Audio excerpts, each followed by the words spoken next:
सभी को मेरा नमस्कार। विश्व आयुर्वेद परिषद की ओर से आयोजित इस अनवरत व्याख्यान माला में मैं आप सभी का हार्दिक स्वागत करती हूं और आज हम 6 दिसंबर को 2024 को 480वें व्याख्यान में मिल रहे हैं। इससे पूर्व यह व्याख्यान माला 241 एपिसोड्स ऑफलाइन चले, 242 से ये व्याख्यान माला ऑनलाइन चल रही है। कोविड के समय के दौरान ये हमने ऑनलाइन करी हुई थी, जिससे बहुत सारे स्पीकर का हमें अनुभव से जो मिला हुआ ज्ञान है वो हमें बहुत आसानी से बहुत सारे वैद्यों तक पहुंचाने में बहुत आसानी हुई। छोटा सा एक मैं बीच बीच में बार बार दोहरा देती हूँ कि इस मंच का उद्देश्य है कि अनेक श्रेष्ठ वैद्य निर्माण हो और उसके लिए हम बहुत सारे केस स्टडीज के माध्यम से इस व्याख्यान माला को चला रहे हैं, जिससे बहुत सारे चिकित्सक अपनी अपनी चिकित्सा में उसका प्रयोग करके और अपने पूर्व में जाने हुए सिद्धांतों को रिवाइज करके उसको अप्लाई करके कहीं ना कहीं भारतवर्ष के लोगों की सेवा कर सके और आयुर्वेद का जो एक अपना मुकाम है वो प्राप्त करने में हम साइंस के प्रति कृतज्ञता अपनी प्रस्तुत करके आयुर्वेद को भारत की राष्ट्रीय चिकित्सा पद्धति भी बने, ये भी हमारा एक उद्देश्य है। और जिसके लिए जब आयुर्वेद का चिकित्सक, not a job seeker but job provider, कोई हमारा स्टूडेंट्स या हमारे चिकित्सक नौकरी ढूंढे नहीं मगर नौकरी देने वाले हो, जो आपके कारण दूसरे लोगों को नौकरी मिलनी चाहिए, सर्विसेज मिलनी चाहिए, ऐसा एक उदात्त उद्देश्य को लेकर ये मंच काम करता है। और आज का स्पीकर का मैं अंतिम समय में हमेशा बाइंड अप करते हुए उनका धन्यवाद करती हूँ, मगर आज के स्पीकर का मैं अग्रिम धन्यवाद भी करना चाहूंगी, क्योंकि 480वें लेक्चर के लिए मैं लगभग सभी स्पीकर को 2.5 से 3 महीना पहले फोन करती हूँ और उनकी जो भी अनुकूलता होती है उसके अनुसार हम डेट डिसाइड करते हैं। मगर किसी कारणवश एक स्पीकर को कुछ काम रहा और दूसरे स्पीकर ढूंढे लगभग 10 दिन पहले, और उनकी भी आज थोड़ी तबीयत अच्छी नहीं है। आप जल्दी से डॉक्टर अरविंद अपने स्वास्थ्य लाभ कर लीजिए और फिर हम आपके पास से जो आज मुझे इसीलिए फिर से एक बार मैसेज डालना पड़ा, जो हम संहिता में कही गई चिकित्सा के बारे में डॉक्टर अरविंद से सुनने वाले थे, मगर वो फिर मैं कभी प्लान करूंगी एक आध महीने बाद। और अभी आज मैंने डॉक्टर दीक्षा को सुबह ही फोन किया, बहुत बहुत धन्यवाद बेटे। और मैं डॉक्टर भुवनेश जी को कह रही थी, मैंने कहा डॉक्टर दीक्षा ने 1 सेकंड नहीं लगाया। मैंने कहा बेटा इमरजेंसी है, काफी लोगों को पूछा और आज ही सुबह कह रही हूँ और आज ही शाम को लेक्चर है। तो बहुत बहुत वेलकम बेटे। और ऐसे बच्चों के टीचर बन के हमें बहुत प्राउड होता है कि हमारा बच्चा 1 सेकंड नहीं लगाता। यस मैम, अभी भेजती हूँ टॉपिक। तो बहुत बहुत धन्यवाद, वार्म वेलकम। एंड मैं थोड़ा सा परिचय आप सभी पार्टिसिपेंट्स के सामने देना चाहूंगी। आज का अपना लेक्चर है गर्भिणी परिचर्या, a scientific evolution with special reference to ANC, antenatal care. Doctor Diksha अभी वर्तमान समय में मदन मोहन मालविया गवर्नमेंट आयुर्वेदिक कॉलेज में प्रसूति तंत्र एवं स्त्री रोग विभाग में अभी वर्तमान समय में आप कार्यरत है, उदयपुर राजस्थान में। आपने अपनी अंडर ग्रेजुएशन की पढ़ाई national institute of Ayurveda Jaipur से की। पोस्ट ग्रेजुएशन भी आपने सेम हमारे पास यहीं राष्ट्रीय आयुर्वेद संस्थान में PG डिपार्टमेंट ऑफ प्रसूति तंत्र एवं स्त्री रोग, deemed to be university national institute से जयपुर से आपने पूरा किया। आपका clinical and teaching experience 9+ years, more than 9 years का है। You have attended various national and international seminars and workshop. You have also awarded at the different times best paper in 4 seminars. You have also published more than 30 articles in national and international journals, and one book also you have published by name निरोगी जीवन एक कदम स्वास्थ्य की ओर, जो मुझे भी आज ही पता चला। तो एक और बुक लिखनी पड़ेगी इसके लिए कि भाई टीचर को लेट पता चला है। तो बहुत बहुत ही वार्म वेलकम। और एक बात जो मैं सभी पार्टिसिपेंट्स के साथ शेयर करना चाहूंगी कि डॉक्टर दीक्षा में वो गुण है कि जो मैं अपनी बेटी में देखना चाहूंगी। अगर मेरे पास बेटी होती तो, है ना, एक बेटा है तो बस बेटी के रूप में दीक्षा हम सोचते हैं कि इतनी चुलबुली, energetic, there is no no, है ना, जिसने ना कभी कहा ही नहीं है। कि जब भी वो यूजी और पीजी में पढ़ती थी तो बहुत ही अच्छा लगता था। और मैं कभी भी डॉक्टर दीक्षा की बात घर पे जब डाइनिंग टेबल पे होती थी तो मैंने पहली बार जब बात की, मैंने कहा दीक्षा ने आज ये कर दिखाया। तो पता है बलदेव सर कहते हैं वो तो मेरी स्टूडेंट है। मैंने कहा अच्छा, डाइनी में पीजी करती है और मौलिक सिद्धांत की स्टूडेंट कैसे हो गई? कहते नहीं पता, ठीक है, मैंने फर्स्ट ईयर में पढ़ाया है। यानी ऐसा बच्चा जिसके ऊपर हर टीचर अधिकार रखना चाहते हैं कि नहीं नहीं नहीं नहीं वो मेरी स्टूडेंट है, और मैंने फर्स्ट ईयर में पढ़ाया तभी वो फाइनल ईयर में पहुंच चुके हैं। तो बहुत अच्छी गुणवत्ता है, और मैं समझती हूँ कि स्टूडेंट्स में ऐसी होनी चाहिए जो मन मन में भी टीचर याद करते हैं तो ऐसा लगता है कि नहीं हमारा खेत हरा भरा है। बहुत बहुत वेलकम बेटे, एंड आज के व्याख्यान के लिए मैं आपको आमंत्रित करती हूँ। Over to you. Thank you so much ma'am.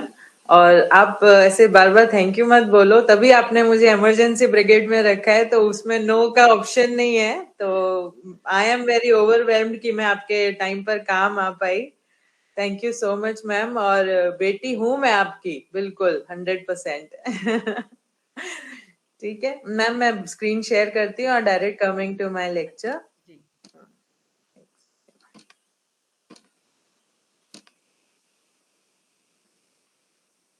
Okay visible है बेटा। हाँ जी जी मैम, जी मैम। हमारा आज का टॉपिक है गर्भिणी परिचर्या scientific evaluation with special reference to ANC. तो जैसा कि मैम ने कहा कि इमरजेंसी में जो भी मुझे समझ में आया वो मैंने कुछ प्रिपेयर किया है, तो उसके लिए मैं पहले ही, अगर कुछ शॉर्टकमिंग्स रह जाए तो मैं पहले ही माफी चाहती हूँ, फिर भी I will try my level best.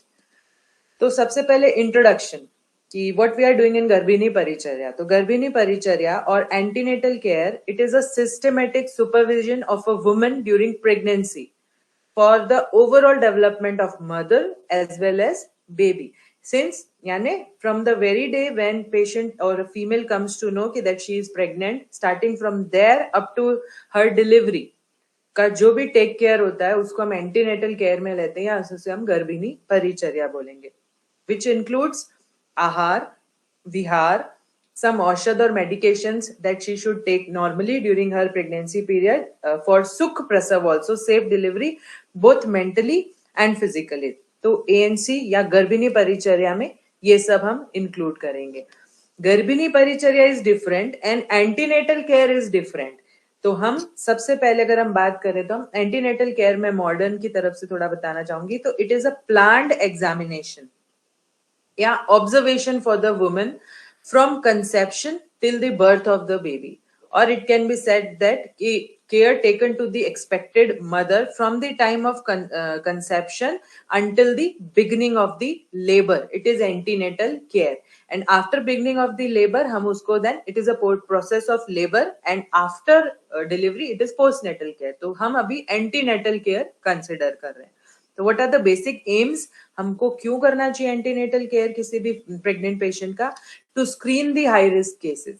जब हम पेशेंट को अपने पास रेगुलर 9 मंथ्स तक बुलाते हैं तो हमने उसके सारी शॉर्टकमिंग्स, वो किस चीज से सफर कर रही है, उसके बेसिक वाइटल्स कैसे फ्लक्चुएट करते हैं, उसका ब्लड प्रेशर कैसे रहता है, उसका हीमोग्लोबिन कैसा, और मीनवाइल हम जो भी इन्वेस्टिगेशंस बीच बीच में कराते रहते हैं उससे हमें पता पड़ता है कि पेशेंट कहीं हाई रिस्क में तो नहीं है। क्योंकि if a patient of high risk comes directly asked for the delivery, then कुछ भी इमरजेंसी क्रिएट हो सकती है जिसके लिए हो सकता है मेंटली प्रिपेयर ना हो। और अगर एंटीनेटल केयर के दौरान पेशेंट हमारे पास पूरा 9 महीने आई है और हमने पहले स्क्रीन कर लिया है कि this patient is comes under high risk cases, तो हम उसको पहले हाईलाइट करके रखेंगे, हम मेंटली प्रिपेयर रहेंगे, हम इक्विप्ड रहेंगे कि ये उसका अभी फुल टर्म चल रहा है, ईडीडी चल रहा है, ये पेशेंट कभी भी आ सकती है और हम किसी भी प्रकार की इमरजेंसी के लिए हम रेडी रहेंगे। एंड टू प्रिवेंट और detect complication and treat at its earliest, यानी हम 9 महीने में अगर कोई भी कॉम्प्लिकेशन हमको मिल रहा है तो उसको जल्द से जल्द रूल आउट करें, और इफ इट इज ट्रीटेबल तो उसे अर्लीस्ट हम ट्रीट कर लें। मेडिकल सर्विलेंस और प्रोफाइलेक्सिस के लिए कुछ भी हम बचाव करना चाहें तो टाइम से कर पाए। And moreover ANC is to educate the mother अभी इंडिया में तो इतना फेमस नहीं है, लेकिन फॉरेन कंट्रीज में क्या करते हैं, पेशेंट को पूरा 9 मंथ्स के लिए क्लासेस चलती है कि अभी क्या फिजियोलॉजिकल चेंजेस आपकी बॉडी में हो रहे होंगे प्रेगनेंसी में, अभी आप सेकंड मंथ में एंटर कर दिए, अभी आप थर्ड मंथ में एंटर कर दिए, अभी बेबी का ये पार्ट बन रहा होगा, ऐसा पूरा उनकी एक एजुकेटिंग क्लासेस चलती है। And again to remove the fear of delivery, क्योंकि मोस्टली ये देखा गया है कि जो प्राइमी पेशेंट्स हैं, जो पहली बार माँ बनने जा रही हैं, they are unknown of the procedure, उनको कुछ भी नहीं पता है कि अभी at the time of labour या पूरा 9 महीने उनकी बॉडी में क्या क्या चेंजेस आने वाले हैं। तो उन्हें टाइम टू टाइम अगर हम एजुकेट करते रहेंगे तो उनका कहीं ना कहीं थ्रेशोल्ड कम रहेगा और वो चीजों को इजीली एक्सेप्ट करेंगी, बॉडी में हो रहे चेंजेस को इजीली एक्सेप्ट करेंगे। तो एजुकेट करना मदर को बहुत जरूरी रहता है। And most important, to decide about the place, time and mode of delivery. दो it is a long 9 month procedure, 9 महीना पूरा होने के बाद ही पेशेंट डिलीवर के लिए जाएगी, लेकिन स्टिल उसका डिसीजन टाइमिंग हमेशा हम दिमाग में रख सकते हैं कि पेशेंट को हम पहले ही पूछते हैं आप डिलीवरी कहाँ कराने में इंटरेस्टेड हो, आप मायके में जाओगे या आप ससुराल जाओगे, या आप कहीं कहाँ जाना चाहते हो, आप कहाँ डिलीवर कराओगे। तो अगर प्लेस डिसाइडेड है तो कभी रातों रात इमरजेंसी भी क्रिएट होती है, तो पेशेंट को पता है कि उनको कहाँ जाना है।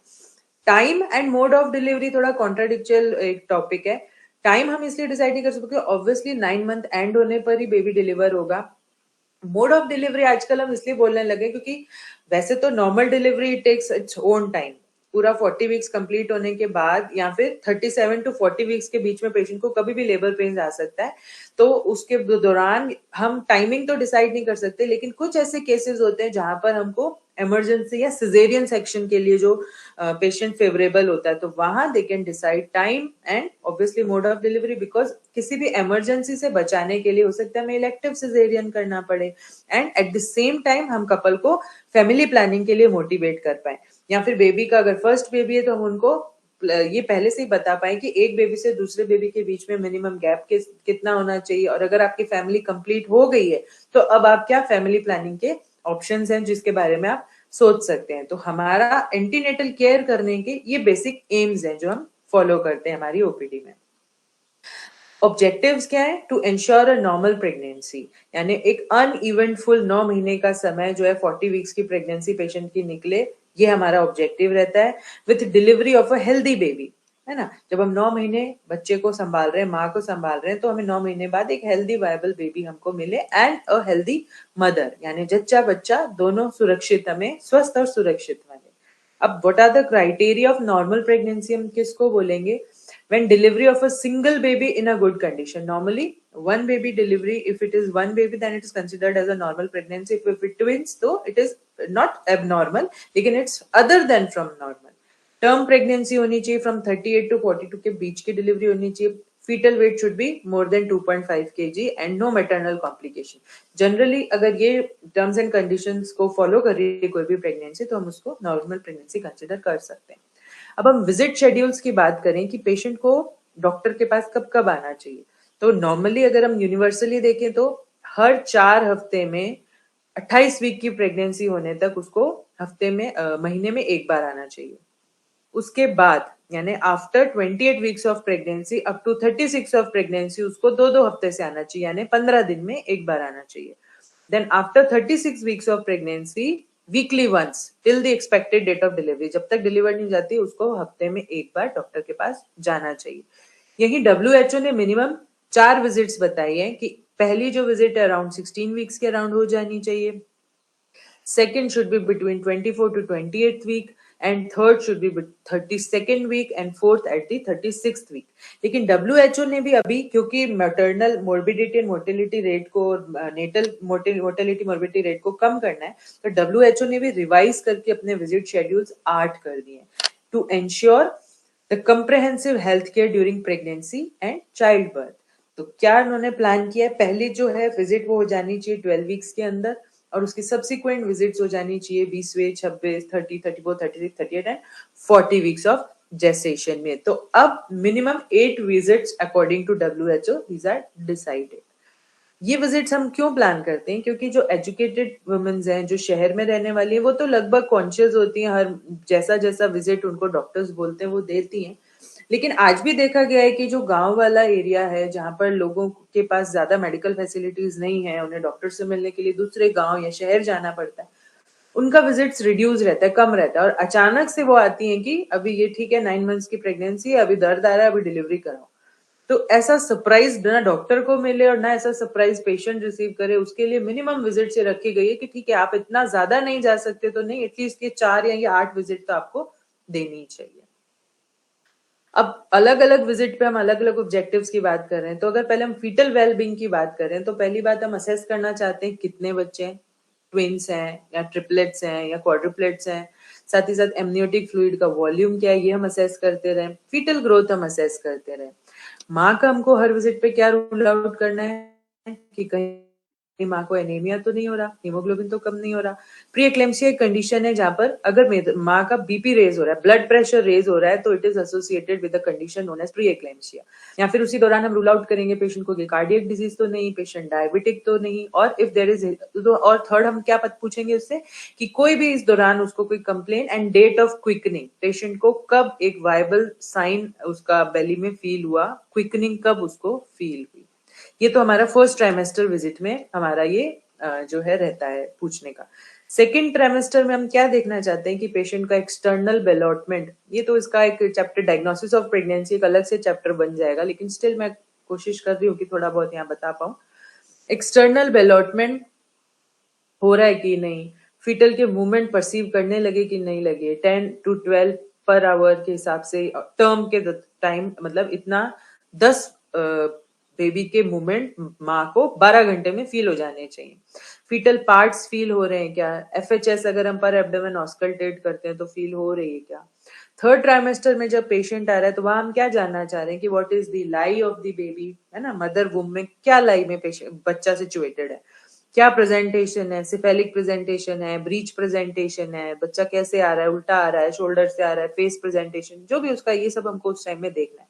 पोजीशन क्या है बच्चे की, ग्रोथ के सारे फैक्टर्स उसने अचीव कर लिए क्या, और उस समय लाइकर कितना है, और साथ ही साथ एंगेजमेंट कौन सा प्रेजेंटिंग पार्ट है जो मैटरनल पेल्विस के अंदर आके एंगेज हुआ है, हम ये सब जानना चाहते हैं थर्ड ट्राइमेस्टर में। तो एज पर दी अलग अलग ट्राइमेस्टर हम कुछ अलग अलग इंफॉर्मेशन जानना चाहते हैं, तो इसलिए पेशेंट को उन ट्राइमेस्टर में वो विजिट देनी पड़ेगी, जिससे ही हमें पता पड़ेगा कि पेशेंट का जो प्रेगनेंसी है वो नॉर्मली आगे बढ़ रही है कि नहीं बढ़ रही है। अब मैं आयुर्वेद की बात करूं तो आयुर्वेद में मेंशन है गर्भिणी परिचर्या, ठीक है। तो गर्भिणी परिचर्या में हमें क्या क्या हम कर रहे हैं, तो वेलबींग ऑफ गर्भ can be achieved only when there is wellness of the गर्भिणी। अगर मदर ओके है, मदर की वेलबींग ठीक है, तो ही बच्चा गर्भ में सुरक्षित है। Wellness of the pregnant woman is maintained through proper Garbhini Paricharya right from the confirmation of pregnancy, and it is followed by Ahar, Vihar, Aushad and some Paramarsh that we give, and ultimately we prepare mother for Sukh Prasav both mentally and physically. आचार्य काश्यप ने बताया कि जो भी whatsoever eatables or drinkables are consumed by the pregnant woman, तो वो ही बच्चे के लिए कंजनाइल या पथ्य बन जाता है। जो मदर ने पूरा 9 महीने आहार विहार ग्रहण किया है, वो बेबी उसके लिए, बेबी को वो साथ में हो जाता है। So pregnant women should take care of a diet and should never neglect it. अब as per Ayurveda, what are the aims of Garbhini Paricharya? To protect the fetus from known and unknown hazards. Again ये कब possible होगा, जब ये regular checkup पे patient आएगी, हम high risk cases को एक्सक्लूड करते रहेंगे, जो भी कॉम्प्लिकेशन हमको रास्ते में आ रही है हम उसको टाइम टू टाइम ट्रीट कर रहे हैं।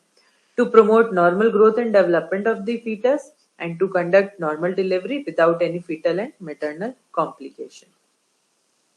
तो क्या बोला आचार्य ने, आचार्य ने बोला कि गर्भिणी परिचर्या का मेन इंटेंट, मेन फोकस क्या है, परिपूर्णता, यानी to provide proper growth to the foetus and to the mother. अनुपघात यानी it will remain an uncomplicated pregnancy, and सुख प्रसव यानी उस जो 9 महीने का हमने टेक केयर किया है, तो अल्टीमेटली एट द एंड हमको मिले normal healthy delivery with a healthy child with desired qualities and longevity. तो ultimately these are the aims mentioned by our acharyas। गर्भिणी परिचर्या की बात करें तो उसमें क्या क्या चीजें आती है, इट कम्स अंडर 3 हेडिंग्स। पहला है मासानुमासिक पथ्य, यानी मंथ वाइज क्या डाइटरी रेजिम आप फॉलो कर सकते हैं। फिर आचार्य ने हमें बताया कुछ गर्भ उपघात कर भाव, यानी ऐसी एक्टिविटीज या ऐसे सब्सटेंसेस जो कि अगर 9 महीने में लिए गए तो it can be harmful to the foetus. Third, आचार्य ने बताया हमें गर्भ स्थापक कुछ ऐसे द्रव्य बताए हैं जो कि that are beneficial for maintenance of the pregnancy. तो हम ये तीनों पॉइंट्स के अंडर इस गर्भिणी परिचर्या को आज देखेंगे।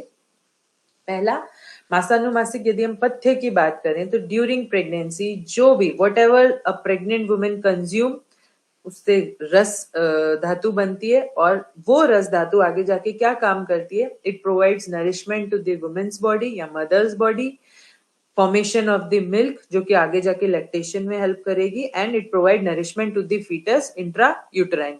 तो मदर का लिया गया आहार जो है, आहार रस, वो ये काम मदर में या बच्चे में करता है। अगर हम आगे देखें तो ये बहुत शॉर्ट में मैंने टेबल प्रिपेयर की है कि आचार्य चरक, आचार्य सुश्रुत, आचार्य वाग्भट और हारित संहिता में मंथ वाइज जो डाइटरी रेजिम दिया गया है वो कुछ इस तरीके से दिया गया है। ठीक है, नेक्स्ट हम एक एक मंथ को अगर बात करें तो मैं आचार्य चरक की लाइन बता रही हूँ, बाकी सब मेंशन्ड है।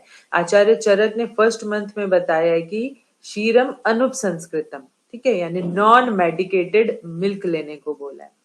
सेकेंड मंथ में उन्होंने बोला है कि मेडिकेटेड मिल्क विथ मधुर ड्रग्स। थर्ड मंथ में again milk with honey and घृत, ऐसा प्रिस्क्राइब किया। अब अगर हम ओवरऑल बात करें कि इस टाइम पे जो आचार्य ने हमें बताया है तो उसका क्लिनिकल इंपॉर्टेंस क्या है हमारी गर्भिणी परिचर्या में, तो इस टाइम पे एम्ब्रियोजेनेसिस हो रहा होता है। Embryogenesis takes place in the first trimester, hence there is need of increase amount of energy. ठीक है, तो जो भी पीछे द्रव्य हमने पढ़े अलग अलग आचार्यों के अनुसार पहले, दूसरे और तीसरे जो ट्राइमेस्टर मंथ्स हैं उसमें, जैसे शीर है, घृत है, कृष्णा है, पायस है, शीर मेडिकेटेड विद मधुर औषध है, तो उनका बेसिक एम क्या है? ये extreme amount of energy provide करेंगे जो कि अल्टीमेटली एम्ब्रियोजेनेसिस में हेल्प करेगी। साथ ही साथ इस टाइम पीरियड में फर्स्ट ट्राइमेस्टर में जो महिलाएं हैं, जो प्रेग्नेंट पेशेंट है, they experience nausea and vomiting, proper diet भी नहीं ले पाती जिसके कारण dehydration and loss of nutrients हो सकता है। इसीलिए इस टाइमिंग पर उनको cold and sweet liquid diet दी गई है या मिल्क दिया गया है जो कि वो इजीली ले पाए, जिससे बॉडी का हाइड्रेशन मेंटेन रहे और उनके जो भी नरिशमेंट की रिक्वायरमेंट है, जो भी सप्लीमेंट्स उनको नीडेड है, न्यूट्रिएंट्स उनको नीडेड है, वो उनको उससे मिलते रहे। जो कि मधुर औषध ग्रुप्स की जो ड्रग्स हैं उनका एनाबॉलिक नेचर है, ये देखा गया है ना। साइंटिफिक एनालिसिस में पाया गया कि उन ड्रग्स का जो नेचर है एनाबॉलिज्म को एनहांस करता है। एनाबॉलिज्म मींस मेंटेनेंस या चीजों का बनना बॉडी में, जो कि मदर की और बच्चे की प्रॉपर हेल्थ के लिए जरूरी होता है। तो ये अल्टीमेटली क्लिनिकल इंपॉर्टेंस हुआ जो भी हमारे आचार्यों ने फर्स्ट ट्राइमेस्टर में मेंशन किया। फोर्थ ट्राइमेस्टर की बात करें तो वहां पे नवनीत बटर को प्रिस्क्राइब किया गया है। पंचवें मास में हमें शीर सर्पी देने को बोला गया है। छठे मास में घृत मेडिकेटेड विद मधुर ग्रुप की ड्रग से दिया गया। तो इनका क्या क्लिनिकल इंपॉर्टेंस है सेकेंड ट्राइमेस्टर में? तो सेकेंड ट्राइमेस्टर में मस्कुलर टिश्यूज जो है वो फीटस की बन रही होती हैं, जिसके कारण सफिशिएंट प्रोटीन की रिक्वायरमेंट रहती है, जो कि in animal sources of protein उन्हें मिलता है। मीट, मिल्क, चीज, बटर, ये इस समय पे प्रिस्क्राइब किया गया। साथ ही साथ जो भी मिल्क उस टाइमिंग में भी ले रही है वो भी नरिशमेंट और स्टेबिलिटी प्रोवाइड कर रहा है फीटस को। मीट या नॉन वेजिटेरियन जो है वो जो मीट है वो muscular growth to the foetus provide कर रहा है। कुक्ड षष्टिक राइस है गर्भिणी परिचर्या को, वो carbohydrate rich and provides energy, जो कि अगेन जो मस्कुलर डेवलपमेंट है उसके लिए रिक्वायर्ड है। By the end of second trimester, most of the women suffers from edema of feet. इस टाइम पे देखा गया कि महिलाओं को पैरों में सूजन आने लग जाती है और बहुत सारे अदर कॉम्प्लिकेशंस क्रिएट हो जाते हैं जो कि वाटर रिटेंशन के कारण होते हैं। इसलिए भी आचार्यों ने बताया गया है कि मेडिकेटेड घी लेना चाहिए, मेडिकेटेड विद गोक्षुर, जो कि गुड डायूरेटिक जैसे काम करेगा और बॉडी में वाटर रिटेंशन को प्रिवेंट करेगा। अल्टीमेटली जो भी इडिमा रिलेटेड, शोथ रिलेटेड कॉम्प्लिकेशन है उससे रिलीव हो जाएगा। 7वें महीने में आचार्यों ने पृथक पर्ण्यादि ग्रुप की ड्रग्स मेंशन की है। 8वें महीने में यवागु प्रिस्क्राइब किए, शीर यवागु या यवागु, और आचार्य सुश्रुत ने इस समय आस्थापन बस्ती फॉलोड बाय अनुवासन बस्ती प्रिस्क्राइब की है। 9th मंथ में आचार्य चरक ने इस समय अनुवासन बस्ती और उससे सिद्ध अनुवासन बस्ती प्रिपेयर्ड बाय मधुर ग्रुप औषध ड्रग्स और साथ ही साथ उसका एक टेम्पून या पिचू रखने के लिए बोला है। अगेन ये क्या काम करेगा? इस समय जो घृत है, पृथक पर्णयादि जो ग्रुप है उसका जो ड्रग से सिद्ध घृत है वो डायूरेशन में हेल्प करेगा, एनाबॉलिक एक्टिविटीज को इंक्रीज करेगा, बॉडी का इमेसिएशन रिलीव, इस समय बहुत कृष्णता यदि पेशेंट फील कर रही है तो उसको रिमूव करेगा, पित्त और कफ को इस समय में सप्रेस करेगा। 7th मंथ में जो रेगुलर यूज अगर हम इनका करेंगे जो भी घृत है तो वो हेल्प करता है in maintaining the proper growth of foetus as well as mother. यवागु कंजप्शन 8th मंथ में बताया गया, क्यों? क्योंकि ये बहुत ही बल्य है, ब्रहण का काम करती है और इस समय मदर को एक्सट्रीम नरिशमेंट की जरूरत होती है, क्योंकि बेबी वेट अब इतना बढ़ गया है तो अब मदर को डे टू डे लिविंग में भी बहुत प्रॉब्लम होने वाली है, बहुत वीकनेस फील होती है, बहुत थकान फील होती है, तो उस एनर्जी को प्रोवाइड करता है यवागु। इसके बारे में हम डिटेल में भी आगे बात करेंगे। इस समय पे देखा गया कि most of the women suffers from constipation in late pregnancy. Again it is a pressure bearing symptom, क्योंकि बेबी इतना बड़ा हो गया है यूट्रस के अंदर, तो वो क्या कर रहा है, रेक्टम को पुश कर रहा है, जिसके कारण कॉन्स्टिपेशन क्रिएट हो रहा है। तो इस समय आचार्यों ने जैसे 8वें महीने में आस्थापन बस्ती के लिए बोला है या आगे जाके अनुवासन बस्ती के लिए बोला है, ये कहीं ना कहीं वात अनुलोमन करती है जो कि कॉन्स्टिपेशन को रिलीव करने में हेल्प करती है। हमें पता है कि बस्ती जो है वो वायु की मूलभूत चिकित्सा है, तो वात को कंट्रोल करने के लिए या वात को ठीक करने के लिए यहाँ पर बस्ती प्रिस्क्राइब करी गई है। साथ ही साथ जो भी ऑटोनॉमिक नर्वस सिस्टम है जो कि मायोमेट्रियम ऑफ द यूट्रस को गवर्न कर रही है आगे जाके, जिनको की कॉन्ट्रैक्शन और रिलैक्सेशन के थ्रू लेबर पेन इंड्यूस करना है, तो वहां पर भी वो वात अनुलोमन करके उसको रेगुलेट करने का काम करती है।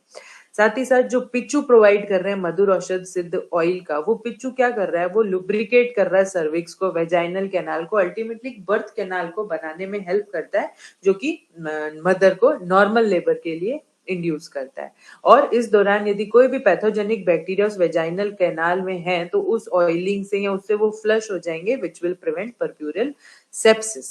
उनको किसी भी तरीके का इन्फेक्शन आगे असाइंड अप होने में नहीं होगा। मतलब ठीक है, ये हम लोग के हॉस्पिटल्स में एक चार्ट लगता है जिसको कि गर्भिणी का मासानुन परिचर्या, जो कि डे टू डे में पेशेंट नॉर्मली क्या ले, क्योंकि अभी पेशेंट को हम बोले हैं मधुर औषध सिद्ध द्रव्य लो, आप ये खाओ वो खाओ, उनको बहुत प्रिसाइज चीज चाहिए कि हम इसमें क्या खा सकते हैं। तो ये राजस्थान गवर्नमेंट ने मिलके ये प्रिपेयर किया एक चार्ट, जो कि लगभग हमारी सारी डिस्पेंसरीज में और हॉस्पिटल्स में लगा रहता है, तो आप चाहें तो इसका स्क्रीनशॉट ले सकते हैं। डे टू डे में ये हम पेशेंट को बहुत इजीली बता पाते हैं, वो समझ भी जाते हैं कि हमें क्या खाना है क्या नहीं खाना है। अब हम बात करें तो हमने बहुत जल्दी जल्दी बात कर ली कि क्या खाना है और क्यों खाना है, यानी ओवरऑल मोड ऑफ जो एक्शन है ड्रग्स का, वो हमने बहुत शॉर्ट में बात की। अभी हम थोड़ा सा डिटेल करने की कोशिश करेंगे विद एविडेंस बेस्ड, है ना, यानी कुछ ऐसे हमको इसमें रिसर्च आर्टिकल्स मिले जिसमें उनकी ये जो एप्लीकेसी है या ये क्या काम कर रहे हैं, इनका क्या मोड ऑफ एक्शन है, ये प्रूवन है। जैसे शालिशष्टिक राइज पर एक हमें एक आर्टिकल मिला जो कि यहाँ पर पब्लिश्ड है, lundbergs.com जो है होम पेज ऑन इंटरनेट, वहां हमें मिला। It is rich in carbohydrate, it provides fuel for body, it is excellent source of niacin, vitamin D, calcium, fiber, iron, thiamine and riboflavin। तो हमने तो हमारे आचार्यों की बात कही और उन्हीं बात को हमने यहाँ पे क्लिनिकली एविडेंस बेस्ड कुछ आर्टिकल से प्रूव करने की कोशिश की है। ग्रीन मुदग अगर हम बात करें, मुदग पीछे मेंशन नहीं था, पर मुदग जो है नित्य सेवनीय आहारों में मेंशन है और हम बहुत कॉमनली मूंग की दाल खाने को बोलते हैं, उस पर भी हमें एक आर्टिकल मिला इसी होम पेज पे। तो it is a rich source of low fat protein, it has a wide amino acid profile, it provides at least every type of amino acid, it contains both insoluble and soluble water soluble and insoluble fibers. Water soluble fibers, it reduce LDL cholesterol, it reduce the risk of cardiovascular disease, इसकी glycemic index बहुत low होती है, it is digested very slowly, glucose को blood stream में release करके क्या करता है, ब्लड शुगर लेवल को भी स्टेबलाइज करता है and lowering the risk of diabetes. Butter या नवनीत की बात करें, इस पर भी हमें एक आर्टिकल मिला, उसमें मेंशन था कि it contains a very high amount of saturated fat, provides 7% of the dietary allowance of vitamin A based on 2000 calorie diet। इसमें विटामिन ए होता है which is important for vision health। घी लगभग हर trimester में mention है। इसके में हमें एक आर्टिकल मिला, उसमें मेंशन था कि it contains 112 calories 8 table spoon में, 33 mg of cholesterol, total fat content 12.7 grams। It provides essential fatty acids such as omega 3, omega 6, which provides anti-inflammatory properties, it regulate DNA and it assist the cellular communication, जो कि किसी को भी growth and development में of the foetus बहुत important होता है। इसमें प्रोटीन कंटेंट भी बहुत अच्छा है। It is a very high source of linoleic acid, antioxidant rich है। इसमें A, D, E, K vitamins मिलते हैं, calcium, potassium, small amount of riboflavin and pantothenic acid भी इसमें मिला है।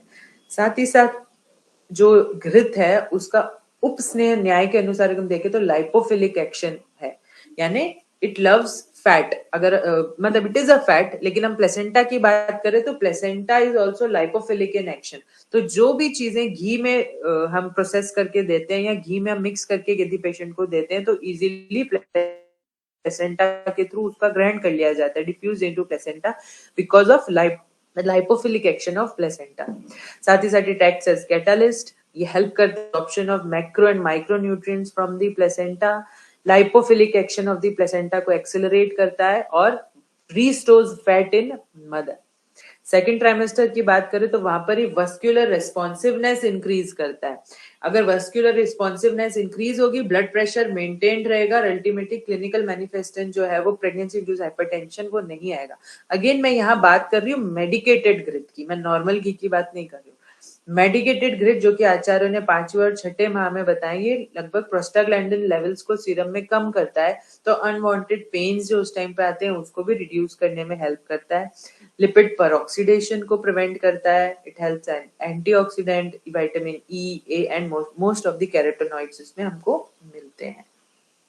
हम बार बार बात करें एंटीऑक्सीडेंट्स की, ये क्या होते हैं? तो एंटीऑक्सीडेंट बेसिकली बॉडी में क्या करते हैं, जो भी ऑक्सीडेटिव स्ट्रेस होता है, फ्री रेडिकल्स होता है, उसको पकड़ के स्कैवेंजिंग कर लेते हैं। तो बाकी की बॉडी में जो भी इंफ्लामेटरी कंडीशंस रेज होने वाली होती है या हो रही होती है वो नहीं होती, उससे हम बच जाते हैं। तो जितने भी हर्बल फॉर्मुलेशंस हमने बताए, these are reported to be rich in antioxidant. Again हमें इसमें खन्ना एट ऑल का एक आर्टिकल मिला था जिसका ये रेफरेंस है। मिल्क हमने बार बार बोला है कि घृत घी दूध देना है, दूध देना है, तो it is a rich source of proteins and vitamins. Proteins are vital for building and maintaining tissues such as muscle. It is a rich source of vitamin A, D, B, almost all type of B, minerals, calcium, phosphorus, zinc. Lactose provides slow release of energy. Honey हमने बात की है कि हमें जो है सरपी में उसमें मिक्स करके देना है हमें मधु में, तो 64 कैलोरीज होती है इन 1 TSF। फैट अमाउंट तो ऑलमोस्ट जीरो होता है। Carbohydrate 17.3 grams, protein 0.6 grams. ये चिलेट्स और डीएक्टिवेट करती है फ्री आयरन। तो अगेन ये एंटीऑक्सीडेंट एक्टिविटी है ताकि वो फ्री रेडिकल्स को स्कैवेंजिंग कर लेती है। Catalyse formation of oxygen free radical from hydrogen peroxide, तो ये वो नहीं बनने देती है, जिसके कारण बॉडी में जो एंटीऑक्सीडेंट रिच एक्टिविटी है ये चलती रहती है। दही की हमने बात करी तो it used by the foetus in the form of lactic acid, जो कि हाइग्रोस्कोपिक नेचर का होता है, लैक्टेट फॉर्मेशन में हेल्प करता है, बच्चे की ब्रेन डेवलपमेंट के लिए इंपॉर्टेंट होता है, और जो beneficial for the Krebs cycle जो कि बेबी में चल रहा होता है, and it prevents foetal acidosis. Jangal masters prescribe किया, it is rich source of vitamins, organic iron, calcium and other minerals. Yavagu, it has a very rich source of iron, zinc and many of the minerals. अगर हम कुछ जो हमने drugs use करी उसकी फार्मोडायनेमिक्स की बात करें तो गोक्षुर हमने यूज किया 6th मंथ में। ये इंक्रीज करता है मसल मास, इट इंक्रीज बल ऑफ फीटस इन यूटरस। एक इंटरनेशनल कॉन्फ्रेंस हुई थी ट्रेडिशनल मेडिसिन हैदराबाद इन 2013, उसकी एक स्टडी थी जिसके अंदर ये मेंशन था कि जो गोक्षुर है it has steroidal saponin which acts as diuretic. ऐसी भी स्टडीज मिली हैं जिसमें बताते हैं कि ऑक्सीडेटिव स्ट्रेस को कम करता है, हाइपरटेंशन रिड्यूस करने में हेल्प करता है, प्रेगनेंसी आउटकम को इम्प्रूव करता है, सुधारता है। It result by reducing the systolic and diastolic blood pressure. Ashwagandha, it acts as a natural steroid. It enhances the protein synthesis, lipophilic activity, penetrates into the cell membranes, और ही साथ जो lungs में जो proteins होती हैं उसकी alveolar line का उसमें absorption increase करके उसका amount increase करता है। बृहति, इट हैव साइटोटॉक्सिक एक्टिविटी इसके फ्रूट्स में, it will act against gram positive gram negative bacteria. अगर उस समय पे कुछ तरीके का मदर को यदि एक्सपोजर होता है तो ये उसको प्रिवेंट करने में हेल्प करता है। Shatavari, it is a very well known medicine. Vitamin C का बेसिक एक्सट्रैक्ट में विटामिन सी मिलता है, बहुत से mineral, zinc, copper, manganese, iron, cobalt इसमें मिलता है।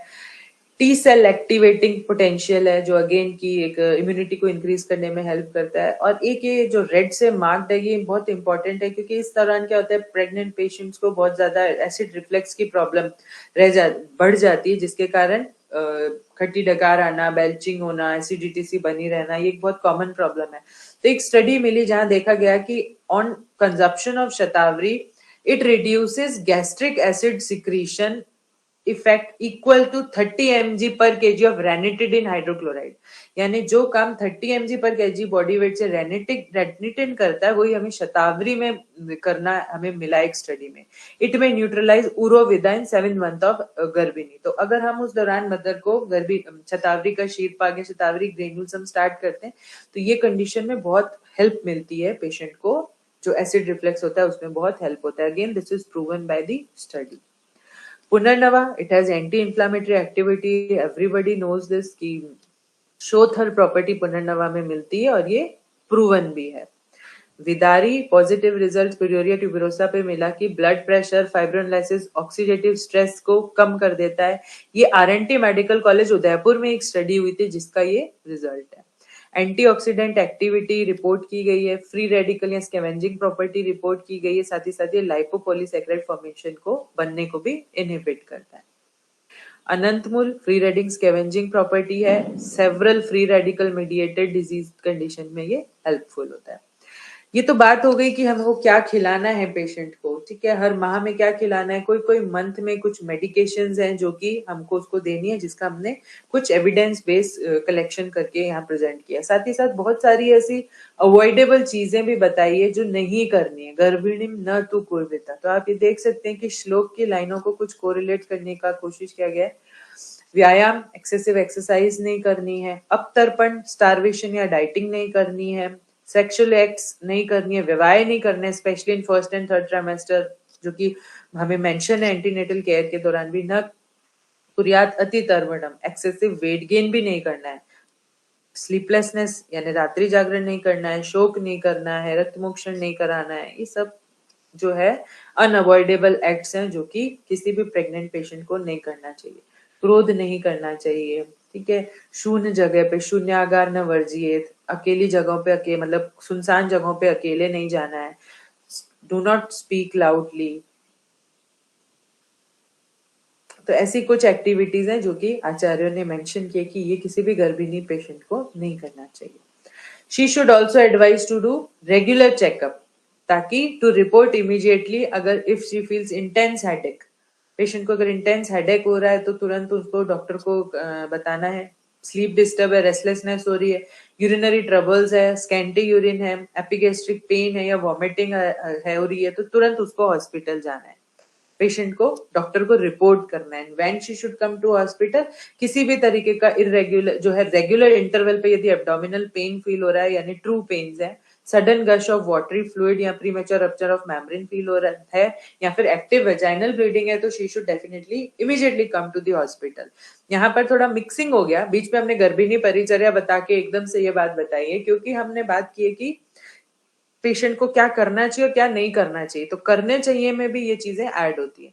वही आचार्यों ने कुछ गर्भ उपघातकर भाव भी बताए हैं कि विवृत शाइन नहीं होना है, यानी फ्लैट पोजीशन में सीधा नहीं लेटना है, क्योंकि इससे कॉर्ड अराउंड नेक जो है नाड़ी कंठम अनुवेष्टित, प्रैक्टिकली भी ऐसा देखा गया है कि जो पेशेंट्स हैं जो सीधा सुपाइन पोजीशन में ज्यादा सोती है उनके हमें अल्टीमेटली एंड में कॉर्ड अराउंड नेक देखने को मिलती है।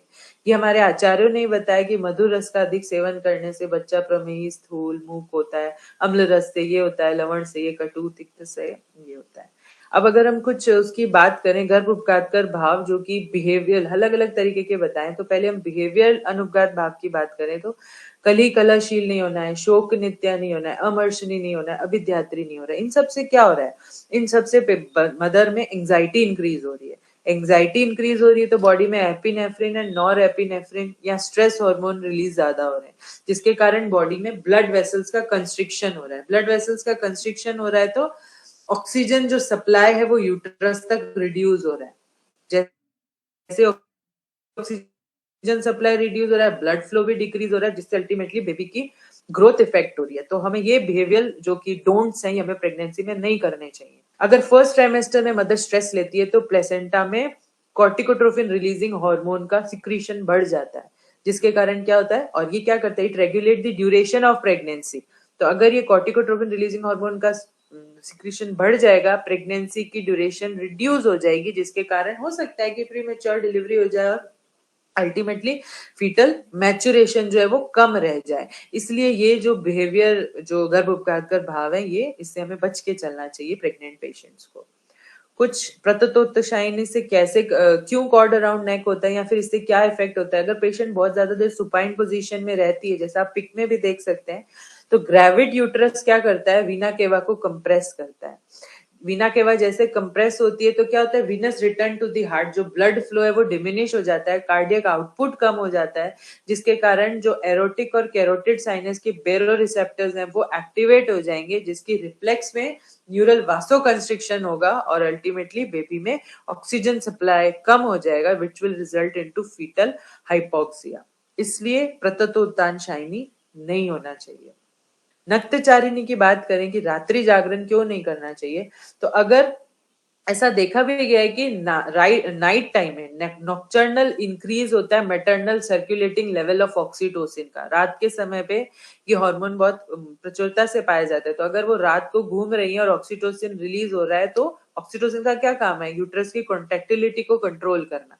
तो अगर वो ज्यादा रिलीज हो रहा है तो it can be cause risk of preterm labour. मत्स्य नित्या, कुछ देखा गया है कि कुछ ऐसी एक्सेसिव इंटेक ऑफ फिश, ऐसी फिशेज हैं जिसके अंदर हमें मेथिल मरकरी बहुत ज्यादा अमाउंट में मिल रहा है। तो आचार्यों ने भी बोला है कि अगर वो ले रही है तो बच्चा चिर निमेश या स्तब्धाक्षी हो सकता है। और ऐसा देखा भी गया है कि जिन फिशेज में मेथिल मरकरी हाई अमाउंट में मिलता है, उसमें it can cause harm to an unborn babies developing nervous system, which में ultimately can affect the eyes of the foetus. उष्ण तीक्ष्ण यदि अत्यधिक सेवन करती है, ओरल इनटेक ऑफ स्पाइसी या हॉट फूड, तो जनरलाइज बॉडी रिस्पॉन्स क्या होता है, जो कि मदर के स्किन के रिसेप्टर्स को एक्टिवेट करता है, पॉलीमोडियल नॉसी रिसेप्टर्स को एक्टिवेट करता है, जो कि हीट के अगेंस्ट रिस्पॉन्स होता है। बॉडी में प्रोस्टाग्लैंडिन सिंथेसिस इंक्रीज हो जाएगा या फिर इन्फ्लामेटरी कंडीशन बॉडी में इंक्रीज हो जाएगी, और अल्टीमेटली जिससे मदर की प्रेगनेंसी का जो ड्यूरेशन है वो हार्म हो सकता है। अब दौर्यद्य की हमने बात पीछे तो नहीं की है, लेकिन एएनसी में हम आचार्यों ने हमें मेंशन किया कि दौर्यद्य को सेटिस्फाई करना बहुत जरूरी है।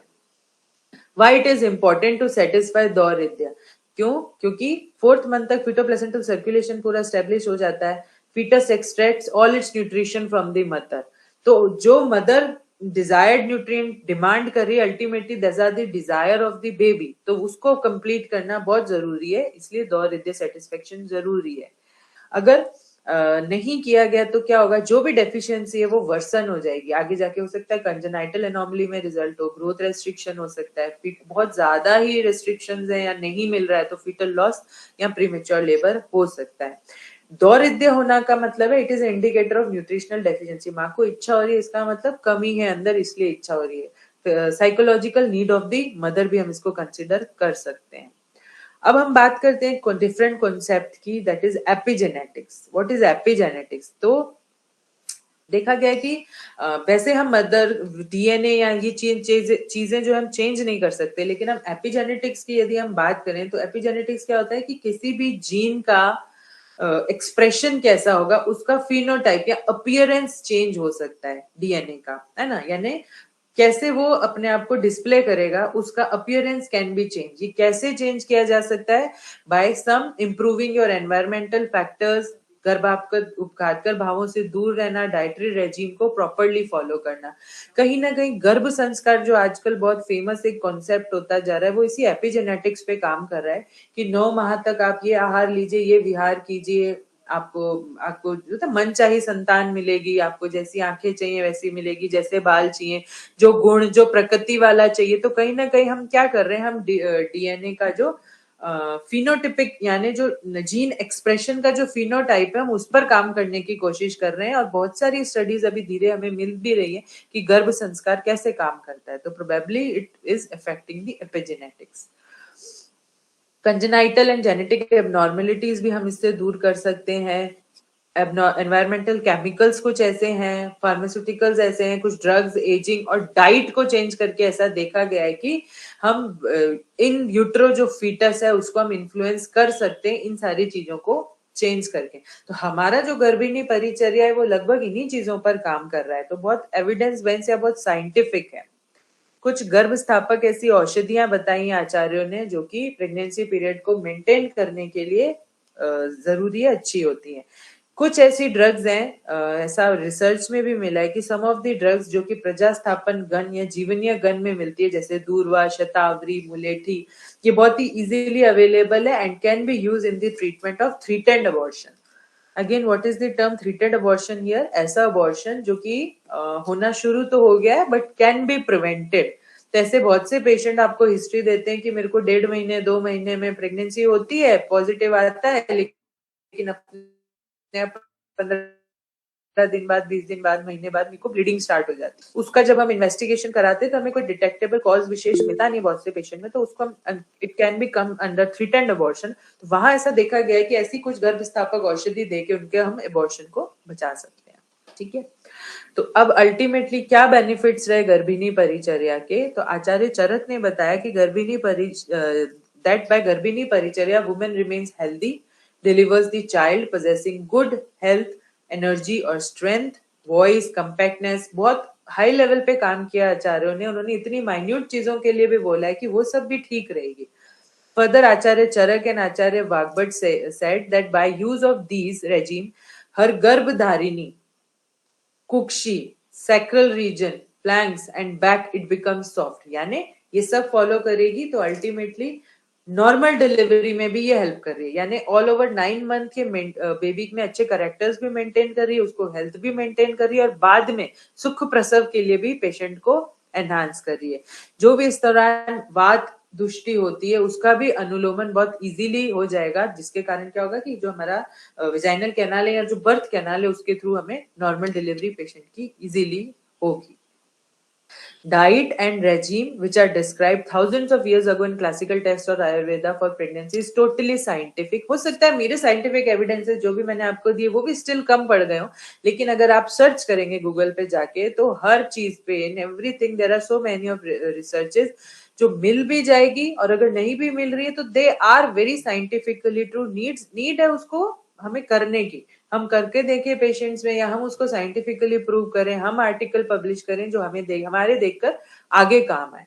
गर्भिणी परिचर्या aims at excellence in the formation of the fetus, its development without anomalies, a secure full term delivery and maintain the health of the fetus। So pregnancy is a time of great transformation with the amazing changes। तो इसको हम stressful नहीं बना के और इसको properly manage कर सकते हैं, बहुत थोड़ी सी ध्यान देके प्रॉपर गर्भिणी परिचर्या dos and don'ts properly follow करके।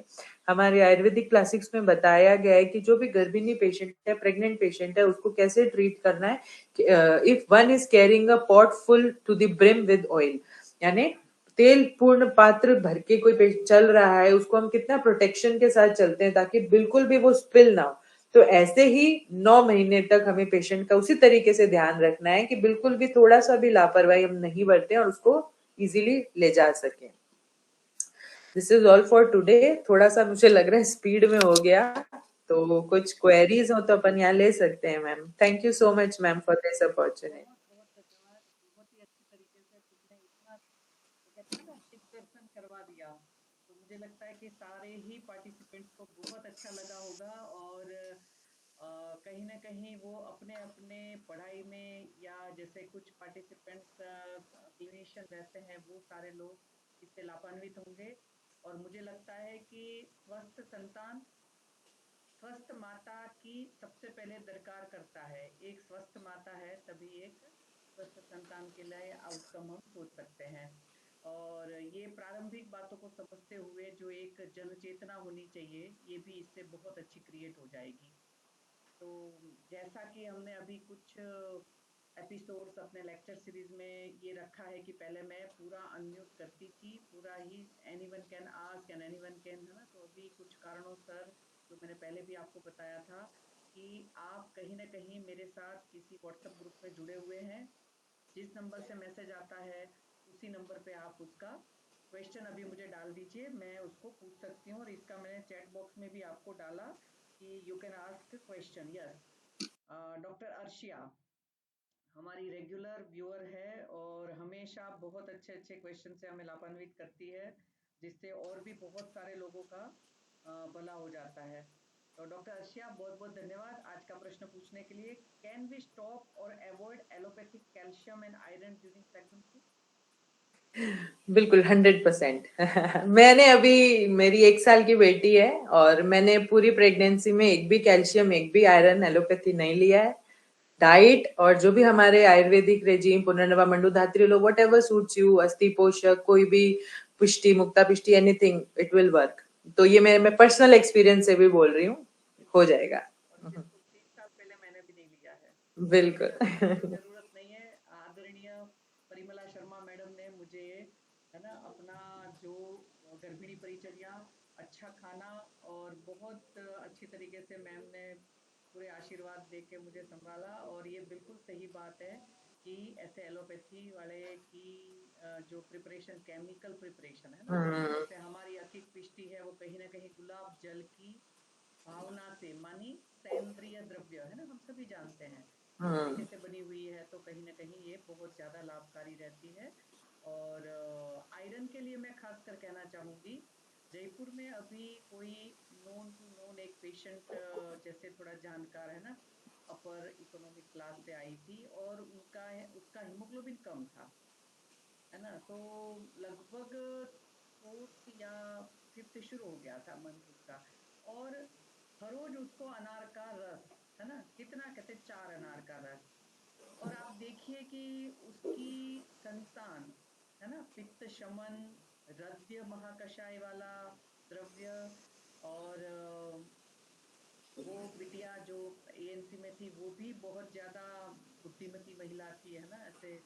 तो एक थोड़ा पित्त का प्राबल्य रहता है, तो इतनी सुंदर बिटिया हुई है। और आ, वो अनार का रस, हमारा दामाद बहुत अच्छा था, मैंने कहा अरे पति के हाथ से सुबह सुबह 4 अनार का रस मिल जाए तो डबल आयरन पकड़ा देता है। तो मुझे लगता है कि जो वेल टू डू क्लास से आते हैं उनको, है ना, फ्रूट्स में अनार का बहुत अच्छा उपयोग करना चाहिए। और नो डाउट अभी जैसे ठंड आ रही है, तो ठंड में हम लोग चुकंदर, गाजर, है ना, पालक, आंवला। आंवला, एक आधा टमाटर, है ना, इस तरीके से भी बहुत अच्छी तरीके से आदरणीय मदन गोपाल जी गुरु जी ये बताते थे, एएनसी में भी और वैसे भी कहीं भी अच्छे हीमोग्लोबिन की आवश्यकता है तो गुरु जी का हमेशा उसके ऊपर एतबार रहता था।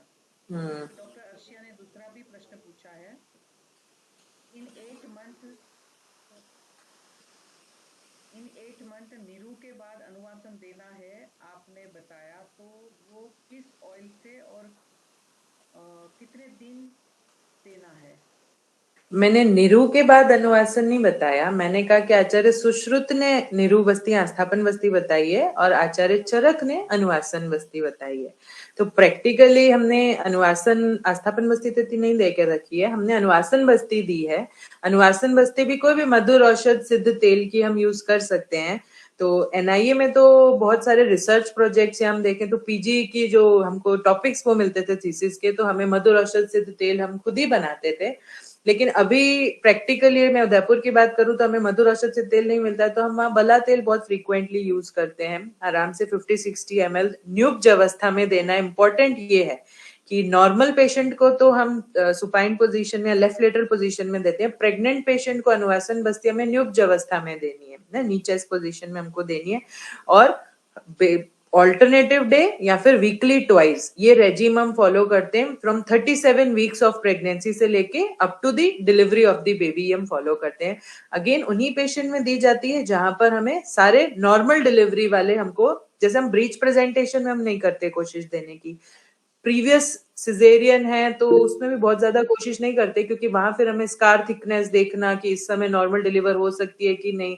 तो वो सारी कंडीशंस जहां जहां नॉर्मल डिलीवरी फेवरेबल है वहां हम फ्रॉम 37 वीक्स ऑफ प्रेगनेंसी से अप टू दी टर्म हम ये देते हैं weekly twice अनुवासन Basti with any मधुर औषध से तेल, मोस्ट कॉमनली यूज्ड इज बला तेल, और उसी का पिच्चू जस्ट आफ्टर बस्ती।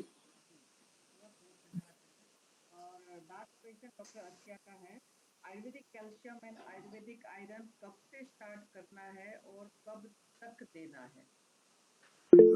भाई वैसे तो अगर अपन स्टार्टिंग से भी देंगे तो कोई बहुत परेशानी नहीं होती है, लेकिन क्योंकि प्रेग्नेंट पेशेंट का आजकल माइंड सेट है कि 3 महीने तो फॉलिक एसिड लेना है और चौथे महीने से हमको आयरन कैल्शियम लेना है, तो उस माइंड सेट पे काम करते हुए चौथे महीने से देना स्टार्ट करो। और मैं तो कह रही हूँ आफ्टर डिलीवरी भी 3 महीने 4 महीने सूतिक अवस्था में भी आयरन कैल्शियम की उतनी ही जरूरत होती है। तो from 4th month of the pregnancy 3 months after delivery तक हमको ये देना है।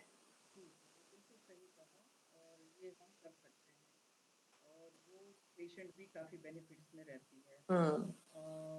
एक अच्छा धन्यवाद किया है डॉक्टर अमिता संधू ने कि very useful, I found very useful and I am attending this गर्भिणी परिचर्या काइंडली। अच्छा ओके, मैं डॉक्टर अमिता आपको ऐड करती हूँ अभी क्लास के बाद। उसके बाद क्वेश्चन है डॉक्टर चंद्रकला जी, बहुत बहुत धन्यवाद डॉक्टर चंद्रकला जी, आप रेगुलर हमारी पार्टिसिपेंट्स है और बहुत अच्छी चिकित्सक भी है, और आपने भी लेक्चर की बहुत सराहना की है, वेरी इंफॉर्मेटिव सेशन, और धन्यवाद आपका किया है doctor Diksha. And thank you. एक प्रश्न है उनका, what is your opinion about taking केसर with milk from 5th month and वच्चा स्वर्ण?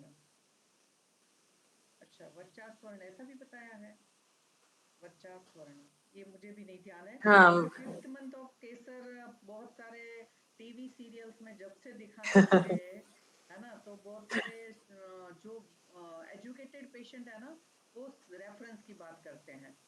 तो मैंने कहा बेटा रेफरेंस इतनी पढ़ाई में तो कहीं मिला नहीं है कि कैसे हम्म। लेना है, तो बस ये टीवी सीरियल ने काफी मशहूर कर दिया। जी, आपका क्या ओपिनियन है? मुझे भी वचा स्वर्ण के बारे में तो नहीं पता है इतना, लेकिन केसर की अगेन वही बात है कि ये भी क्योंकि पॉपुलराइज्ड मेडिसिन है या फिर कहीं एड से टीवी सीरियल्स इसके थ्रू हमने सुना है, तो ठीक है अगर आप दे सकते हैं। लेकिन मेरा जो पर्सनल एक्सपीरियंस है कि मैंने भी ऑब्वियसली घर में दादी नानी जो बोलते हैं वो करना पड़ता है, तो I have taken that from 8th month. वैसे इतनी उष्ण नहीं होता, आपको केसर इतना उष्णता नहीं मिलेगी, लेकिन अगर बाय चांस बहुत प्योर केसर या उष्ण कर रही है आपकी बॉडी पे इफेक्ट, तो एटलीस्ट आपका प्रेगनेंसी पीरियड एक वाइबल स्टेज तक पहुंच जाए तो उसके बाद लें तो बेटर है। तो मेरे हिसाब से it should be started 8th month start होने पे। पर अगेन इसका कोई रेफरेंस नहीं है, जैसा कि मैम ने भी बताया। और मैं सभी पार्टिसिपेंट से भी कहना चाहूंगी कि आजकल जितने भी पढ़े लिखे पेशेंट्स या जो मोबाइल चलाने वाले पेशेंट्स हैं उनको हमेशा कहिए, क्योंकि यूट्यूब पे बहुत सारे व्यक्ति अपनी अपनी समझ और ज्ञान के अनुसार बहुत कुछ हम्म। बनाते रहते हैं वीडियोस। तो मुझे लगता है कि जब जनता जनार्दन है ना, जनता अगर ये चाहेगी कि विथ रेफरेंस बात करो, है ना, हम्म। जैसे हम यूजी तक तो पढ़ लेते हैं मगर पीजी में हम कहते हैं कि रेफरेंस क्या है, तो मुझे लगता है कि ये जन सामान्य को भी कहना चाहिए, क्योंकि कुछ हम्म। लोग इसी चक्कर में बासी खाना खाना शुरू कर दिया, कहते नहीं जी एक वीडियो में ऐसे बताया था कि बासी खाना खाने से तो बड़ा फायदा होता है, हमने कहा हम्म। भाई हमने तो 36 ईयर्स में कभी नहीं पढ़ा, बासी खाने से भी फायदे हो जाते हैं वही कहीं। हम्म। तो इसलिए मुझे लगता है कि लोगों की जागरूकता रेफरेंस के साथ बड़ी जुड़ी हुई होनी चाहिए, और ये आपने सही कहा, चंद्रकला जी भी कह रही हैं कि ट्रेडिशनली ऐसा किया जाता है ना। नेक्स्ट अपना क्वेश्चन है,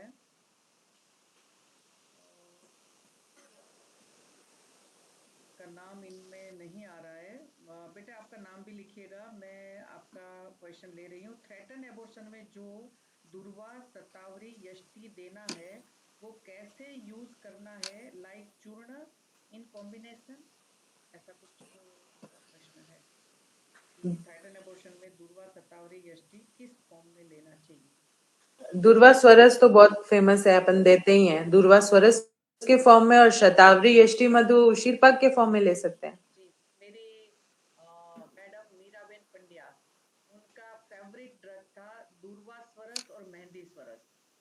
दूर्वा स्वरस और मेहंदी स्वरस। और मैंने एमडी फर्स्ट ईयर में ज्वाइन करते ही एक व्यक्ति को, मेल को, मैडम को जैसे दंडवत प्रणाम करते हुए देखा। मैंने सिर्फ भगवान के मंदिर में देखा है, मैंने किसी व्यक्ति को नहीं देखा है ना, कि स्पिरिचुअल गुरुओं से मैं इतना कुछ जुड़ी हुई नहीं हूँ। तो व्यक्ति में वहां मैंने सुना है कि वो गुरु जी को कोई दंडवत प्रणाम करता है। तो मैंने अपनी मैडम के लिए ये देखा था, मीराबेन पंड्या के लिए। और फिर मेरी सीनियर एक स्कॉलर ने बताया था कि इसकी पत्नी को 6 टाइम प्लेसेंटा प्रीविया था, और इस बार 7 टाइम भी प्लेसेंटा प्रीविया, और इस बार बिटिया हुई है। और मेहंदी स्वरस और दुर्वा स्वरस विथ कैल्शियम, है ना, जैसे अतिक पिष्टी, परवाल पंचामृत, ऐसे डिफरेंट डिफरेंट 2-3 प्रकार के कैल्शियम के साथ मैडम ने बीडी डोज में चलाया था, 10-10 ml दोनों स्वरस, और बहुत ही अच्छा रिजल्ट। तो हमें पहली बार हुआ कि वाह, आयुर्वेद में इतना दमखम है, और व्यक्ति इतना अनुग्रहित भी मानता है अपने आप को, ये भी बहुत बड़ी बात है। तो आप इस तरीके से उसको दे सकते हैं। नेक्स्ट अपना क्वेश्चन है,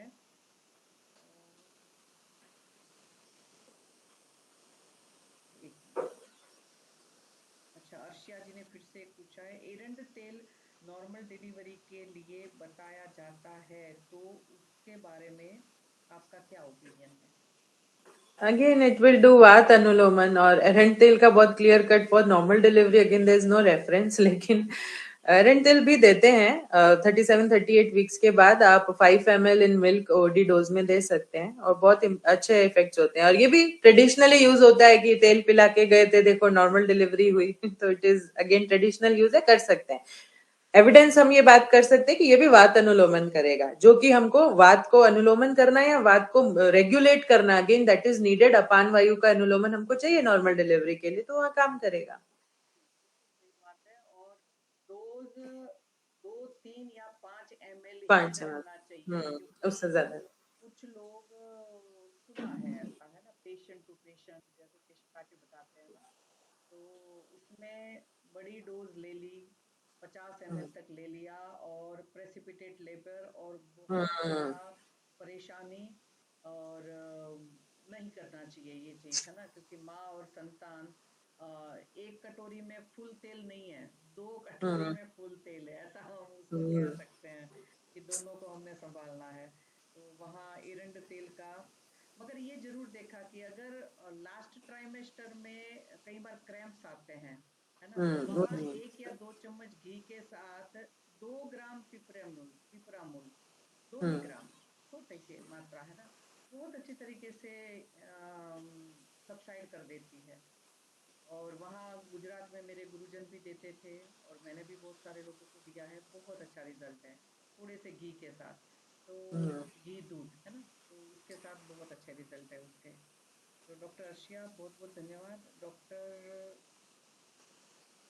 हाँ, एक दूसरे डॉक्टर ने पूछा है कि मैम, अस्थि पोषक वटी क्या हम सेकंड मंथ में दे, सेकंड मंथ से स्टार्ट कर सकते हैं क्या, और कितनी डोज देनी है।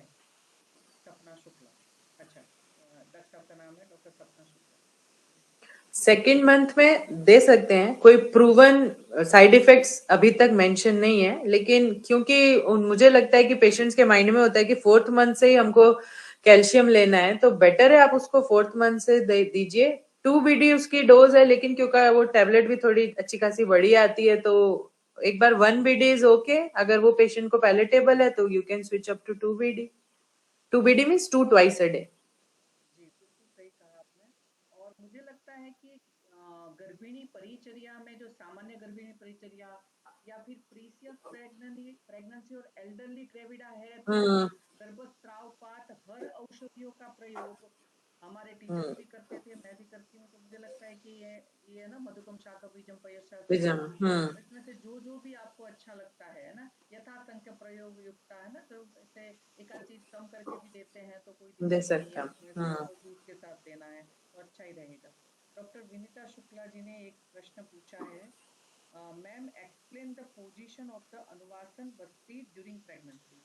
जैसे आपने बोला है मगर चलो एक और हाँ क्वेश्चन है तो फिर से हाँ जी। हाँ, नियुक्त अवस्था में देनी है, यानी नी चेस्ट पोजीशन में पेशेंट को, डॉग पोजीशन बोल सकते हैं हम उसको, उसमें पेशेंट को रखना है और डायरेक्ट एनस को लुब्रिकेट करके उसमें डालना है। तो इससे क्या होगा, उस पोजीशन में पेशेंट का जो वूम्ब है, प्रेग्नेंट जो टमी है, यूट्रस है, वो आपके बेड को टच नहीं हो रहा है, वो हवा में ही है। तो उस पोजीशन में आप देके पेशेंट को, फिर आप पेशेंट को थोड़ा लेफ्ट लेटरल में लेटा सकते हैं। तो नियुक्त अवस्था में देनी है हमको अनुवासन वस्ती। जी बिल्कुल सही बात है। और अच्छा डॉक्टर अर्शिया ने one more question, for Ayurvedic iron and folic acid what will you recommend again. Iron तो बहुत सारे हैं, पुनर्नवा मंडूर, धात्री लो है, अलग जितने भी शतावरी मंडूर, बहुत सारे मेडिकेशंस हैं। और फोलिक एसिड के लिए वैसे तो बहुत स्पेसिफिक, मतलब जैसे अगर डाइट हमारा कंप्लीट कर देता है, otherwise shatavari is rich source of folic acid है। पित्तांतक हमारे जो मिलता है फार्मेसी में, एनआईए में, वो बहुत अच्छा है। गुड़ बहुत अच्छा है फोलिक एसिड के लिए। बहुत सारे ऐसे डाइटरी मॉडिफिकेशंस है जो आप कर सकते हैं, बहुत एग्जैक्ट उसका रिप्लेसमेंट दे सकते हैं हम। बिल्कुल सही कहा, इनसे हम बहुत सारे आहार द्रव्यों के माध्यम से भी बहुत अच्छी चिकित्सा कर सकते हैं और पेशेंट को सबसे बड़ी बात है ना, लगता ही नहीं है फिर, है ना। हम्म जैसे कैल्शियम की गोली लेनी दूसरी, और बहुत सारे को इसके कुछ ना कुछ आयरन टैबलेट्स के कुछ साइड इफेक्ट भी रहते हैं, जबकि डाइटेटरी आयरन हम्म कहीं ना कहीं बहुत अच्छी तरीके से हैप्पीनेस भी क्रिएट करता है। और परिवार के दो लोग और भी खा लेते हैं, हाँ हाँ ठीक है भाई निकल ही रहा है अनार के दाने तो चलो दूसरे खा लेते हैं, तो सभी का बहुत अच्छा रहता है। डॉक्टर विनीता शुक्ला जी ने आपका धन्यवाद किया है और सभी डॉक्टर्स भी धन्यवाद कर रहे हैं। और बहुत अच्छा लग रहा है आज सुन के कि गर्भिणी परिचर्या का हमने एक अवगाहन फिर से पूरा टॉपिक को एक बार गो थ्रू कर लिया और बहुत ही अच्छा लग रहा है। और सभी पार्टिसिपेंट्स का, डॉक्टर चंद्रकला जी, डॉक्टर रितिका, डॉक्टर शैलेंद्र जी, और अगर आगे भी हम यही परंपरा चालू रखेंगे कि अच्छा हाँ, आज मैंने सीएमई बीएचयू में अभी मैं गई थी और वहाँ बहुत सारे टीचर्स को निवेदन किया था, तो उनमें से उनके स्टूडेंट्स भी जुड़े होंगे। सभी का तहे दिल से धन्यवाद, वेलकम। और मुझे लगता है कि पता है मैं आप सभी को जोड़ नहीं पाई अभी ग्रुप में, तो मैं अभी आपके टीचर से आपके नंबर लूंगी। और अगर कोई इसी से रिलेटेड क्वेश्चन है कि नहीं हमें तो मैडम गर्भिणी परिचर्या का ही पूछा था और आपने अनम्यूट ही नहीं किया हमें, तो मैं चाहती हूँ कि आप अपने टीचर को क्वेश्चन भेज दीजिएगा और आपकी टीचर से मैं मंगवा लूंगी क्वेश्चन, और हम डॉक्टर दीक्षा को 5-10 मिनट नेक्स्ट भी कभी बुला लेंगे कि भाई हाँ आप है ना इसके लिए बताइए। और मैं समझती हूँ कि हम आपकी जिज्ञासा से ज्यादा प्रेरित होते हैं और हमें लगता है कि हम कहीं ना कहीं अक्षय पात्र में कुछ डाल रहे हैं, ज्ञान यज्ञ कर रहे हैं, और वो आप श्रुत अंजलि उसको स्वीकार कर रहे हैं। तो ये एक बहुत अच्छी आपकी एटीट्यूड है सभी की और मैं इसकी सराहना करती हूँ। इस विश्वामित्र के मंच से डॉक्टर दीक्षा आपका बहुत बहुत हार्दिक धन्यवाद। ऐसे ही आगे प्रगति करती रहे और नए नए मुकाम मिले और आपके स्टूडेंट आपको आपके जैसे ही मिले। मैं बहुत बार जब पीटी स्कॉलर से जयपुर में नाराज होती हूँ ना, तो कुछ ऐसा करते हैं कि भाई मुझे जो अच्छा नहीं लगता, मैंने कहा बेटे तुझे तेरे जैसे स्टूडेंट मिले, है ना, तब पता चलेगा कितना दुख होता है ना। तो पता चलना चाहिए, मैंने कहा तुम्हें, है ना। तो ये सारे सोचते हैं कि अच्छा मैडम इतना आप सोचते हो, मैंने कहा और क्या आशा रखा कर, मैंने कहा कि तेरे जैसे स्टूडेंट तुझे मिलेंगे, मैंने कहा तो बहुत ही अच्छा लगा बेटे। और आज संकट के समय में संकट मोचक का काम कर दिया, आपको बहुत बहुत फिर से इमरजेंसी स्पीकर बनने के लिए स्पेशल धन्यवाद। Thank you so much ma'am, thank you. जी बहुत और बहुत मैं धन्यवाद। आगे भी तैयार हूँ मैम, जब आप याद हाँ करें। मैं ऐसा ही कुछ सुनना चाह रही थी। जी मैम। तो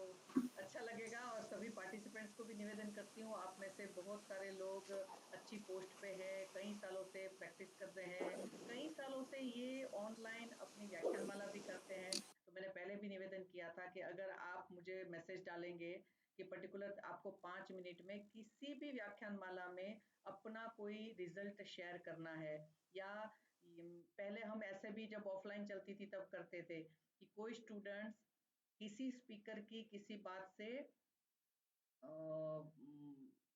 प्रेरणा लेके कुछ अपने जीवन में बदलाव करते हैं, तो उसका भी आप उल्लेख यहाँ कर सकते हैं, क्योंकि मुझे याद है डॉक्टर संतोष भट्टड़ सर ने अपनी पीजी की पढ़ाई कैसे करी, है ना?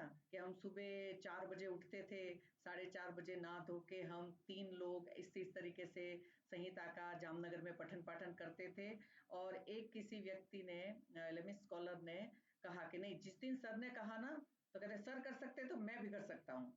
और उन्होंने पठन-पाठन शुरू किया, और आज उनकी, मैं थोड़ा स्कॉलर का नाम भूल रही हूँ, क्षमा करिए, मगर वो बहुत अच्छे आज चिकित्सक है। तो मुझे लगता है कि कोई तहे दिल से अपनी बात बोलते हैं, अनुभव को साझा करते हैं, तो वो दूसरे दिल तक पक्का पहुंचता है, और कहीं न कहीं समाज का और व्यक्तिगत इसमें लाभ हमेशा रहता है। तो पुनश्च बहुत-बहुत धन्यवाद। सबसे लास्ट में मैं शांति मंत्र ले रही हूँ, आप सभी भी दोहराएंगे। ओम सर्वे भवन्तु सुखिनः, सर्वे सन्तु निरामया, सर्वे भद्राणि पश्यन्तु, मा कश्चित् दुःखभाग् भवेत्। ओम शांति शांति शांति। नमो नमः। विश्व मंगल की कामना के साथ आप सभी अपनी अपनी जगह पे आयुर्वेद के प्रति अपनी कर्तव्य निष्ठता बताते रहेंगे, तो कहीं ना कहीं एक दिन आयुर्वेद बहुत अच्छे मुकाम पर पहुंचेगा। सभी का तहे दिल से